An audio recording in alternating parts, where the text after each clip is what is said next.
Hello, this is Seth Welling, and welcome to another in-car movie review. This one isn't in the car because it's too cold outside to do it in the car without running the heater. But anyway, I went to see All the Money in the World, and it's a really good film. It's got plenty of suspense. It's got great actors. And it's based on a true event.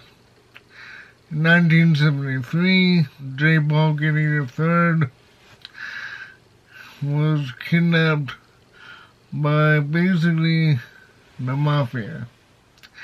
And they asked for $17 million from his grandfather, the original J. Paul Getty. Now, J. Paul Getty was the richest man in the world. He was an oil czar. He got oil from the Middle East. He's one of the first people to go in the Middle East, broke a deal with the sheikhs, and he also had some oil holdings in America. This was before OPEC. So he was having lots of money from oil, and he would use it to buy paintings.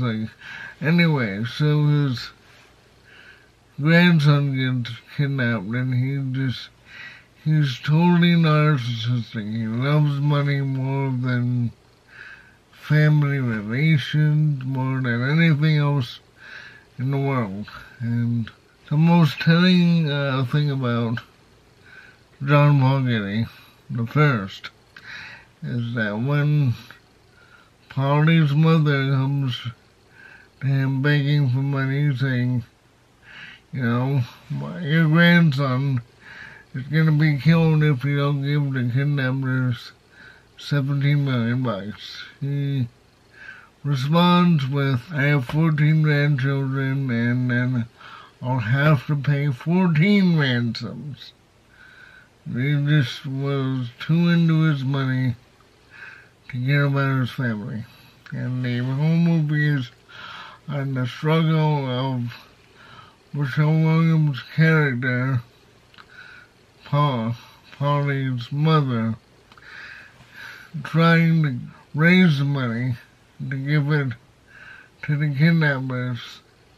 And this isn't a one-side story. This is also about the kidnappers, how Paulie was forming bonds with the people who held him, and how they treated him, and how he tried to escape a couple of times because, he doesn't want to be kidnapped.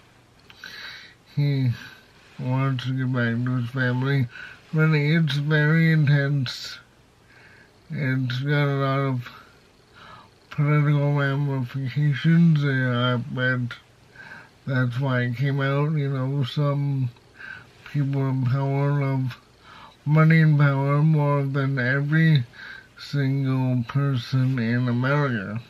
We have to be careful not to let these people get into power, because we're all going to lose if they do. And the interesting thing is that this film itself fell victim to the same kind of narcissism as J. Paul Getty was exhibiting. It starred Christopher Plummer and Michelle Williams and Mark Wahlberg, and of course Charlie Plummer as young Paulie. The two Plumbers are not related. And the film was done around November 8th, everything done, waiting to go out around Christmas, when the whole Kevin Spacey thing broke, because originally it had starred Kevin Spacey. So Kevin Spacey did the whole film.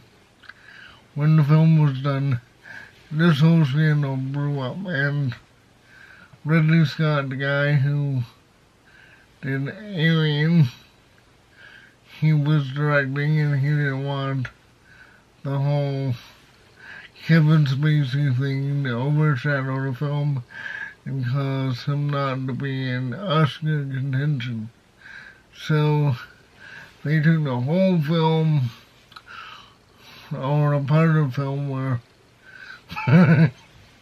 J. Paul Getty, Grandpa J. Paul Getty was in, they scrapped it. And this is a significant part of the film because J. Paul Getty is a villain. What are you going to do? How do you cast a villain at the last second and do all the scenes that would make this a great film? So they got Christopher Plummer. They must have begged him or something because it was really fast, and they filmed all the scenes that he was in between, get this, November 20th to November 29th. That's 9 days, people. They reshot all of J. Paul Getty's scenes in 9 days. And they were wonderful. And, Christopher Plummer was in, I just did a review of The Sound of Music with him in it. And he was wonderful in, but he's taking it to a completely different planet of being so into the part that it doesn't matter that he's filming in 9 days when other actors have been filming for months. He still does a really convincing demon of a man. Everything, almost everything is just spot on. They had to use Kevin Spacey in some shots, but they were not very many because you can't really reshoot a film in 9 days. That's inhuman. And it's an amazing film. If you didn't know that Kevin Spacey was supposed to be in this film, you would have no clue as to his involvement anywhere in the project. Even when he's on film, it's not really apparent. They did an excellent job. This film is one of the best films of the year, and it just shows what greed does to a person, how it just dehumanizes every interaction, everything.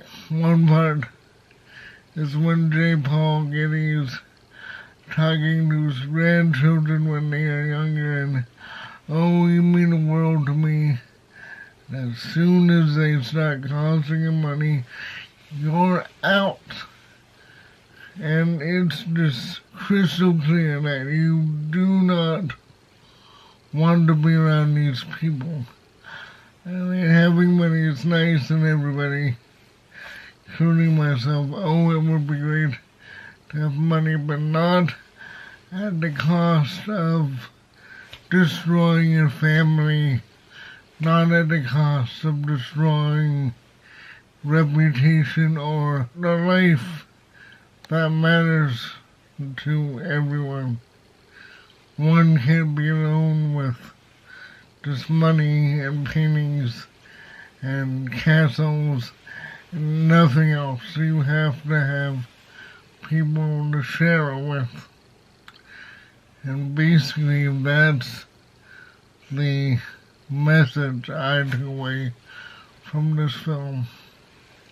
Money is great and money is nothing. You have all the money in the world and you can have nothing. You will like this film. It's fast-paced, it doesn't drag, but Sean Williams is so incredible in this film. It's amazing. I just loved watching her performance. It was refreshing because she hasn't been in much recently. So I miss seeing her in such a meaty role. Mark Wahlberg, he was good. He wasn't The Departed good when he was up for the Oscar, and he wasn't the big hit good when he was starting out in 1995. He was good, and he held up his part of the bargain, but he wasn't the standout actors and actresses. Michelle Williams, Christopher Plummer, Charlie Plummer, those are the people to watch. If you like this film, click like, subscribe, and visit my links below and you can see all my gear. Shooting this on the G7X. It's got a nice Digic 7 processor, and it really looks great from where I am sitting. So I hope you have a good day. I hope you have a good weekend. I hope it's not too cold. So I'll see you in the next one.